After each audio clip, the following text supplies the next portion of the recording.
তাহলে এটা আমাদের প্রথমে এটা দিয়ে শুরু করছি যে এটার নাম হচ্ছে কম্বিনেশন সেট।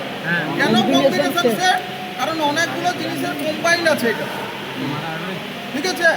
তা কি আছে যে এইটা একটা হেড আছে, কম্বিনেশন সেটের তিনটা হেড, এইটা একটা হেড, এইটা একটা হেড, এইটা একটা হেড। এই হেডটার নাম স্কোয়ার হেড। এর কাজ কি? এটার সাহায্যে 90 ডিগ্রি মেজার করা আর চেক করা যায়। আর এইটা এই অ্যাঙ্গেলটা হচ্ছে 45 ডিগ্রি। 45 ডিগ্রি আর 90 ডিগ্রি মেজার বা চেক করা যাবে কম্বিনেশন সেটের সাহায্যে। এইটা হচ্ছে প্রোটেক্টর হেড। মানে এই দেখো এইখানে এই যে চাঁদার মতন কাটা আছে, দাগ কাটা আছে, 0 থেকে 180 ডিগ্রি পর্যন্ত আমাদের অ্যাঙ্গেল মেজারমেন্ট করে যাবে, অর্থাৎ কোণ পরিমাপ করে যাবে, ঠিক আছে? আর এইটা হচ্ছে সেন্টার হেড কম্বিনেশন সেটের। মানে কোনো গোলাকার অবজেক্ট বা গোলাকার সার্কুলার কোনো বস্তুকে মিড পয়েন্ট বা সেন্টার পয়েন্ট বের করার জন্য এটা সেন্টার হেডের প্রয়োজন হয়। এটা রেখে দিলাম।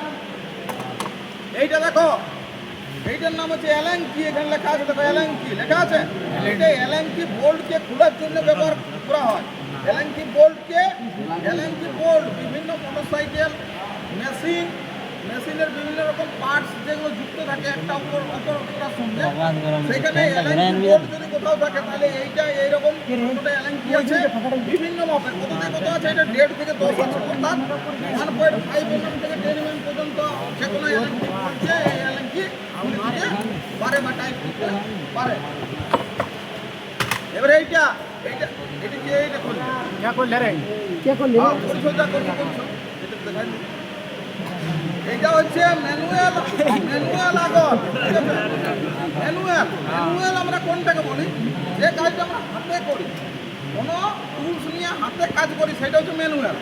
আর যেটা মেশিনে করি সেটা হচ্ছে, যদি মেশিনে ছিদ্র করি তাহলে হবে ড্রিলিং।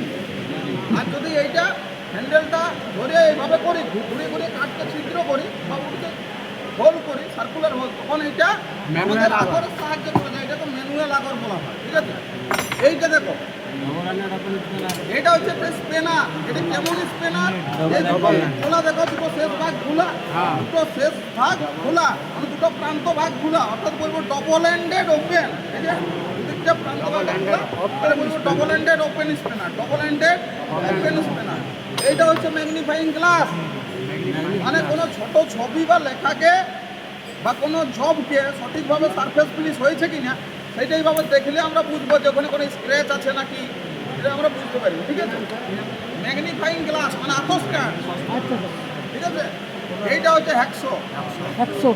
HACKSAW, এটার মানে হ্যাকসো। তো এইটার পার্টসগুলোর নামগুলো একটু জেনে নিই। দেখো, এইটা বলে হ্যান্ডেল, এইটা হচ্ছে ফ্রেম, এইটা হচ্ছে ব্লেড, এই দুটো পিন, এইটা উইং নাট, এইটা ওয়াশার, আর এইটা গ্লাইডিং স্ক্রু।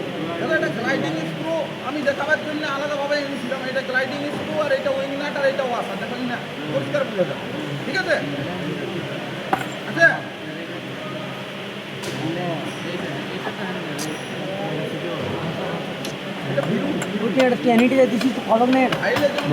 ভিডিওটা মাস্টারের পাশ যাবে। এটা divider, type divider, spring joint divider.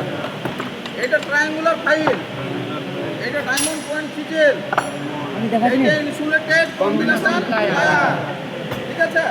Insulated combination plier. এটা কম্বিনেশন অনেকগুলো জিনিসের, ওই জন্য এটা কম্বিনেশন প্লায়ার বলা হয়। কারণ তার কাটা যাবে, তার ছুলা যাবে, নাট বোল্ট টাইট বা লুজ করা যাবে, অনেকগুলো কাজ করতে পারে। এটা হচ্ছে সি ক্ল্যাম্প ভাইস।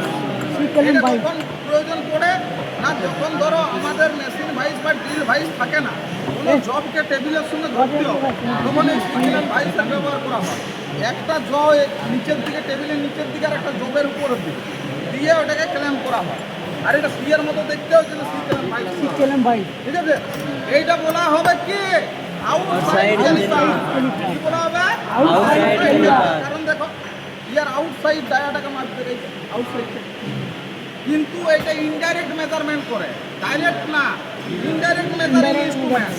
কেন না? এইটা এই যে মেজার করলে এটা কত আছে, এবার স্পিড রুমে চেক করতে হবে। ডাইরেক্ট মাপ বলতে পারবে না, ওই জন্য এটা কেমন ইনস্ট্রুমেন্ট? Indirect measuring instrument. এটা মেলেট হ্যামার। এইটা আমাদের কাজে লাগে সাধারণত। দেখবে এইটা কোনো সিট মেটাল পাতলা চাদরাকে বাঁকা আছে বেন্ড আছে সোজা করার জন্য, তখন অন্য হ্যামার যদি ব্যবহার করো যেমন এই হ্যামারগুলো, তাহলে আরও খারাপ হয়ে যাবে।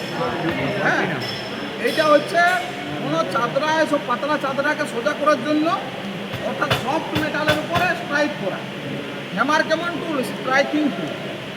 স্ট্রাইকিং টুল, স্ট্রাইক মানে কি আঘাত করা। যে বলে না ফুটবল খেলা হয়, ফুটবল খেলায় বলে যে, বা ক্রিকেট খেলাতে যে বলে স্ট্রাইকটা তুলে নিয়ে নাও, মানে প্রথমে ওইদিকে তুমি ব্যাট ধর, আমি এইদিকে রানারের দিকে যাচ্ছি, ঠিক আছে? স্ট্রাইক যে নেয় সে আঘাত করে, মানে বলটাকে মারে। এইটা হচ্ছে কি বলপিন হ্যামার।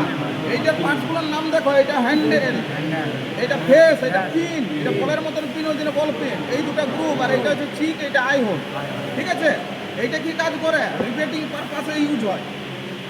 রিপেটিং পারপাসে যখন কোনো রিপেট দিয়ে দুটো মেটালকে যুক্ত করা হয়, তখন এটা বেশি ব্যবহার হয় বলপিন হ্যামার। তাছাড়া তুমি মার্কিং করার সময়ও বলপিন হ্যামার ব্যবহার করতে পারো, মানে জবের ওপর যখন মার্কিং দিই।